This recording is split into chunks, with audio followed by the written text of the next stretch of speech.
భేటీ కావడం ఇప్పుడు ప్రాధాన్యత సంతరించుకుంది. కీవ్తో యుద్ధానికి రష్యా బేషరతుగా మద్దతిస్తున్నట్లు కిమ్ ప్రకటించాడు. కిమ్ ప్రకటన నేపథ్యంలో ఇప్పుడు రష్యాలో మరింత ఉత్సాహం వెల్లువెత్తుతోంది. ఎందుకంటే యుక్రెయిన్పై భారీ దాడి తప్పదంటూ ఇప్పుడు విశ్లేషణ వినిపిస్తున్న నేపథ్యంలో యుక్రెయిన్కు నేటో దేశాల మద్దతు ఉందంటూ ఇక్కడ చర్చ జరుగుతున్న నేపథ్యంలో ఏ క్షణాన్నైనా యుక్రెయిన్ రష్యా మీద దాడికి పాల్పడచ్చు, మళ్ళీ పెద్ద ఎత్తున దాడికి పాల్పడే అవకాశం ఉంది అంటూ చర్చ జరుగుతున్న నేపథ్యంలో ఇప్పుడు ఆసక్తికర పరిణామం కింద చెప్పుకోవాలి.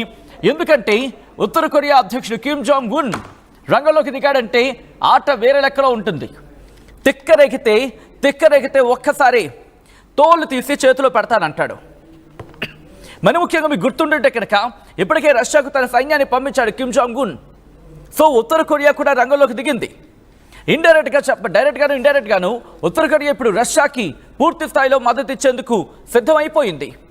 అదిగో మీరు చూడొచ్చు, కొద్ది రోజుల క్రితం కిమ్తో పుతిన్ వీళ్ళిద్దరూ కూడా ఒకే కారులో వెళ్తూ మాట్లాడుకున్న సందర్భం, అది చాలా కీలకమైన డిస్కషన్కి దారితీస్తుంది ఆ రోజుల్లో. ఇప్పుడు ఈ మాటలకు బలం చేకూర్చేలాగా వ్యవహారం నడుస్తోంది. దీనికి సంబంధించి పూర్తిగా మాట్లాడుకునే ప్రయత్నం చేద్దాం. ఎందుకంటే గతంలోని నార్త్ కొరియా 10 నుంచి 12,000 మంది తన బలగాలని రష్యాకు పంపించింది. ఈ నేపథ్యంలోని ఇప్పుడు ఏం జరగబోతోంది పూర్తి స్థాయిలో తెలుసుకునే ప్రయత్నం చేద్దాం. మా ప్రతినిధి మధు అప్డేట్స్ అందించేందుకు సిద్ధంగా ఉన్నారు. మధు, ఇటు ప్రపంచ దేశాలు 3వ ప్రపంచ యుద్ధానికి దాడి తీయబోతున్నాయా? మరి ముఖ్యంగా ప్రపంచ దేశాలకు సంబంధించి ఎటువంటి అడుగులు పడుతున్నాయి? మరి ముఖ్యంగా రష్యాతో ఉత్తర కొరియా ఈ రిలేషన్ ఎలా చూడాలి? ఆల్రైట్, మరి కాసేపట్లో మా ప్రతినిధి మధు దగ్గరికి వెళ్ళే ప్రయత్నం చేద్దాం. విజువల్స్ మీరు చూస్తున్నారు. ప్రస్తుతం ఇప్పటికీ రష్యా మీద యుక్రెయిన్ దాడులను తీవ్రతరం చేస్తోంది, బ్రిడ్జ్లను పేల్చేస్తోంది. దాంతోపాటు రష్యా మీద వైమానిక దాడులకు సంబంధించి కాదు కానీ ఇక్కడ డ్రోన్ దాడులతో విరుచుకుపడుతోంది, యుద్ధ విమానాలను పేల్చేస్తోంది. దాంతోపాటు యుక్రెయిన్ ఏ క్షణాన్నైనా రష్యా మీదకు పెద్ద ఎత్తున దాడికి దిగచ్చు అని చెప్పి చర్చ జరుగుతున్న నేపథ్యం, డ్రోన్లతో విరుచుకుపడే అవకాశం ఉందంటూ చర్చ జరుగుతోంది. కాబట్టి ఇప్పుడు ఉత్తర కొరియా రంగంలోకి దిగుతోంది. ఉత్తర కొరియాను రంగంలోకి దిగాలంటూ కోరుతోంది రష్యా. సాయం అందించేందుకు సిద్ధమంటోంది ఉత్తర కొరియా. ఎక్కడా కూడా తగ్గేదే లేదన్నట్టుగా మాటిస్తోంది. మరి ముఖ్యంగా రష్యాకు ఉత్తర కొరియాకు స్నేహ బంధం మరింత బలపడుతోందనడంలో ఎటువంటి అతిశయోక్తి లేదనే చెప్పుకోవాలి. ఏప్రిల్లో ఈ 2 కంట్రీలకు సంబంధించి ఈ 2 దేశాలు కూడా ఉత్తర కొరియా బలగాలను రష్యాకు పంపించేందుకు మొట్టమొదటిసారి వాళ్ళు ఫిక్స్ అయ్యారు. వాళ్ళు నిర్ణయం తీసుకున్నారు. నిర్ణయం తీసుకున్న తర్వాత ఈ 2 దేశాలకు సంబంధించిన సైనికులు యుక్రెయిన్ సరిహద్దుల్లో మోహరించారు. ఈ నేపథ్యంలోని కర్స్క్ బార్డర్కి సంబంధించి కర్స్క్ సరిహద్దు ఎటువంటి పరిస్థితులు నెలకొన్నాయో మనం చూసాం. అదే సందర్భంలో రష్యా అధ్యక్షుడు వ్లాదిమిర్ పుతిన్ నార్త్ కొరియా పార్టిసిపేషన్ని స్వాగతించాడు.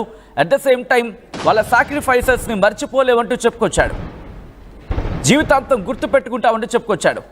At the same time Russian security council secretary Sergei Shoigu ఇప్పుడు ప్యాంగ్యాంగ్ వెళ్ళడం, అక్కడ కిమ్ జాంగ్ ఉన్తో నార్త్ కొరియా అధ్యక్షుడు కిమ్తో భేటీ కావడం ఇప్పుడు ప్రాధాన్యత సంతరించుకుంది. అన్కండిషనల్గా సపోర్ట్ ఇస్తూ ఉంటుంది నార్త్ కొరియా. ఎవరికి? రష్యాకి. ఈ నేపథ్యంలో వీళ్ళ బలం పుంజుకుంటే, వీళ్ళు కనుక గట్టిగా బలపడితే పరిస్థితులు ఎక్కడికి దారితీయొచ్చు అది నేను మీ ఊహకి వదిలేస్తున్నాను. మా ప్రతినిధి మధు దగ్గరికి వెళ్ళే ప్రయత్నం చేద్దాం. మధు, ఇప్పుడు కిమ్ జాంగ్ ఉన్తో రష్యా భేటీ కావడం ఎటువంటి డెవలప్మెంట్ చోటు చేసుకునే అవకాశం ఉంది? ఎగ్జాక్ట్లీ రష్యా భద్రతా మండలికి సంబంధించినటువంటి కార్యదర్శి సెర్గీ షోయిగుతో భేటీ అయ్యారు. ఈ సందర్భంగా కీవ్తో యుద్ధానికి రష్యా బేషరతుగా మద్దతు ఇస్తున్నట్టు కిమ్ చెప్పడం అనేటువంటి ప్రస్తుతం సంచలనంగా మారింది. యుక్రెయిన్ తో యుద్ధం విషయంతో సహా అన్ని కీలకమైనటువంటి అంతర్జాతీయ రాజకీయ సమస్యలతో రష్యా వైఖరిని, ఆ దేశ విదేశాంగ విధానాలకు ఉత్తర కొరియా బేషరతుగా మద్దతు ఇస్తా ఉంది. చాలా ఓపెన్ గా, అన్కండిషనల్ గా అంటూ స్టేట్మెంట్ చేశారు కిమ్. ఈ భేటీలో 2 దేశాలకు సంబంధించినటువంటి వ్యూహాత్మక భాగస్వామ్య బలోపేతం కోసం ఇద్దరు నేతలు చర్చించుకున్నట్టుగా తెలుస్తా ఉంది. దీంతో పాటు ఉత్తర కొరియాలో షోయిగు పర్యటించడంతో ఈ సంవత్సరంలోనే ఇది 2వసారి. మార్చిలో ఒకసారి పర్యటించి కిమ్ తో భేటీ అయి అనేక విషయాలు చర్చించారు. ఇప్పుడు మళ్ళీ ఈ విషయం మళ్ళొకసారి భేటీ కావడం పైన చర్చ కొనసాగుతుంది. మనం చూస్తా ఉన్నాం రీసెంట్ గా కొన్ని డ్రోన్లతో రష్యాకు సంబంధించినటువంటి ఎయిర్ క్రాఫ్ట్ ని ధ్వంసం చేశారు.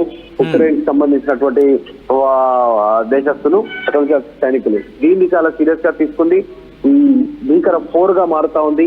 చాలా పెద్ద ఎత్తున దాడులు చేయడానికి రష్యా సన్నద్ధమవుతున్న నేపథ్యంలో రష్యాకు వ్యూహాత్మకంగా ఉత్తర కొరియా మద్దతు తెలపడం అనేటువంటిదే ప్రస్తుతం చర్చనీయాంశం అవుతా ఉంది. దీనికి సంబంధించి ఏ మేర ఈ యుద్ధ మేఘాలు ఇంకా కమ్ముకునేటువంటి అవకాశం ఉంది, ఎన్ని రోజులు కొనసాగే అవకాశం ఉంది అనేటువంటి చర్చ కొనసాగుతా ఉంది. రష్యా ఆల్రెడీ చాలా సీరియస్ గా ఉక్రెయిన్ పైన పోరాటం చేస్తా ఉన్నటువంటి సిచ్యువేషన్. ఉక్రెయిన్ పైన చేసిన పోరాటానికి ఇప్పుడు ఉత్తర కొరియా నార్త్ కొరియా మద్దతు తెలపడం అనేటువంటి దానిపైనే చర్చ కొనసాగుతా ఉంది. దీనికి సంబంధించి సచిన్ ఇంట్రెస్టింగ్, ఎందుకంటే నార్త్ కొరియా కూడా ఇప్పటికీ తన అణ్వాయుధాలకు సంబంధించి పరీక్ష జరుపుకునే పరిస్థితి మనం చూసాం. అణ్వాయుధాలను ఏ క్షణాన్నైనా వదిలేందుకు సిద్ధం ఉన్నట్టుగా కాస్త డైరెక్షన్స్ లేకపోతే డైలాగులు కొట్టిన సందర్భం ఉంది కిమ్ జాంగ్ ఉన్. సో ఈ నేపథ్యంలో ఒకవేళ రష్యాకు పూర్తి స్థాయిలో మద్దతు ఇస్తే కనుక మన ముఖ్యంగా నేటో దేశాల మద్దతు వెళ్తాయనుకుంటున్న సందర్భంలో ఇప్పుడు కాస్త వెనకడికి వేసే అవకాశం ఉందా? ఎగ్జాక్ట్లీ, అంటే ఆల్రెడీ 10 నుంచి 12,000 మంది బలగాలను పంపుతున్నట్టుగా ఉక్రెయిన్ నిఘా సంస్థ చెప్పింది. దక్షిణ కొరియా అధికారులు గతంలో పేర్కొన్నట్టుగా దాన్ని ప్రస్తావించే ప్రయత్నం చేస్తా ఉన్నారు. ఫ్యూచర్ లో కూడా ఈ కిమ్ ఏదైతే ఓపెన్ స్టేట్మెంట్ గా అన్కండిషనల్ గా మద్దతు తెలుపుతా ఉన్నారో ఈ ప్రయత్నం యుద్ధ ప్రయత్నం ఇంకా పెరిగే అవకాశం ఉంది. ఒకవైపు అమెరికా శాంతి జరగాలి, ఈ రెండు దేశాలు యుద్ధానికి స్వస్తి పలకాలి, ప్రజల గురించి ఆలోచన చేయాలి, ఆ ప్రజాస్వామ్యం పైన దృష్టి పెట్టాలనేటువంటిది సూచన చేస్తా ఉంది. దీనికి సంబంధించి ఆల్రెడీ ఇస్తాంబుల్లో వీటిద్దరికి సంబంధించిన చర్చలు భేటీ కుదిర్చే ప్రయత్నం చేస్తుంది, కానీ అది భేటీ వరకు వెళ్ళట్లేదు. ఇది శాంతి చర్చల వరకు వెళ్లే పరిస్థితి కనిపించట్లేదు చాలా స్పష్టంగా. ఉక్రెయిన్ అదే విధంగా భీకర దాడులు చేస్తా ఉంది. అదే ఉక్రెయిన్ దేశం పైన ఇప్పటికే రష్యా బాంబుల వర్షం కురిపించింది. కొన్ని నగరాలు ఉక్రెయిన్ లో ఉన్నటువంటి నగరాలు రష్యా వశమైపోయాయి. అక్కడ పూర్తిగా ఒక శ్మశాన వాతావరణం ఉంది. కొన్ని నగరాల్లో బిల్డింగ్స్ కానీ మిగతా ప్రాంతాలపైన బాంబుల వర్షం కురిపించినటువంటి పరిస్థితి. ఇప్పుడు ఈ ఉత్తర కొరియా రష్యాకు మద్దతును తెలపడం వెళ్తే అన్కండిషనల్ గా 2 కారణాలు కనిపిస్తా ఉన్నాయి. అత్యాధునికమైనటువంటి సాంకేతిక పరిజ్ఞానాన్ని రష్యా నుంచి ఉత్తర కొరియా తీసుకునే అవకాశం ఉంది. దాంట్లో భాగంగా ఇప్పుడు ఉక్రెయిన్ పైన చేస్తున్నటువంటి యుద్ధంకు రష్యాకు అన్కండిషనల్ గా సపోర్ట్ చెప్పినట్టుగా కనిపిస్తా ఉంది. రైట్ మధు, ఇప్పుడు 3వ ప్రపంచ యుద్ధం వైపు అడుగులు పడబోతున్నాయా? బహుశా అంతవరకు వస్తే కనుక పరిణామాలు ఇంకా తీవ్రంగా మారే అవకాశం కనిపిస్తోంది. కానీ ఎందుకైనా మంచిదంటూ ప్రస్తుతం ప్రతి దేశం జత కట్టుతోంది. ఇక్కడ పరిణామాలు మీరు చూడొచ్చు. ఇంతవరకు రష్యా యుక్రెయిన్కి మాత్రమే పరిమితమైన యుద్ధం ఇప్పుడు యుక్రెయిన్ ఒక అడుగు ముందుకు వేయడంతో మరి ముఖ్యంగా బ్రిటన్ కావచ్చు, మరి ముఖ్యంగా నేటోకి సంబంధించి మాట్లాడుకుంటున్న సందర్భం. ఒకవేళ NATO at the same time Britain మొత్తం ఇవన్నీ ఒక్కసారిగా కట్టగట్టి యుక్రెయిన్కి సపోర్ట్ వెళితే అప్పుడు ఏం జరగచ్చు? ఇదే ఆందోళన ఇటు రష్యాకు మొదలైంది. ఎప్పుడైతే యుక్రెయిన్ వెన్నుపోటు పొడిచిందో, ఎప్పుడైతే యుక్రెయిన్ తన మీద తీవ్రమైన దాడి చేసిందో అప్పుడే తన వ్యూహాలకు పదును పెట్టింది. దాంతోపాటు దౌత్యపరంగా కూడా తన ఆయుధాలకు తన ఆలోచనలకు పదును పెడుతోంది రష్యా. ఒకటే చెబుతోంది, తన వ్యూహం ఈసారి ఎవరికి చెప్పేదే లేదు. తన వ్యూహం ఈసారి యుక్రెయిన్ను పూర్తిగా దెబ్బతీయబోతుందని అర్థం వచ్చేలా చర్చలకు ఉపక్రమించిందంటే అర్థం చేసుకోవచ్చు.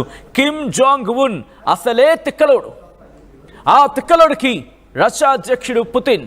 ఇప్పుడు వీళ్ళిద్దరూ జాయిన్ అయితే ఏమవుతుందో తెలుసు కదా, సినిమా ఏ లెవెల్లో ఉంటుందో తెలుసు కదా.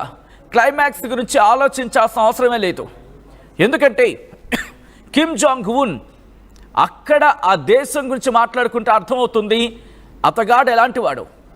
ఈ నేపథ్యంలో ప్రస్తుతం వీళ్ళిద్దరూ జత కడుతున్నారు. ఈ మాటలకు బలం చేకూర్చేలా ఈరోజు వార్తా కథనాలు. ఎందుకంటే రష్యా అధ్యక్షుడు వ్లాదిమిర్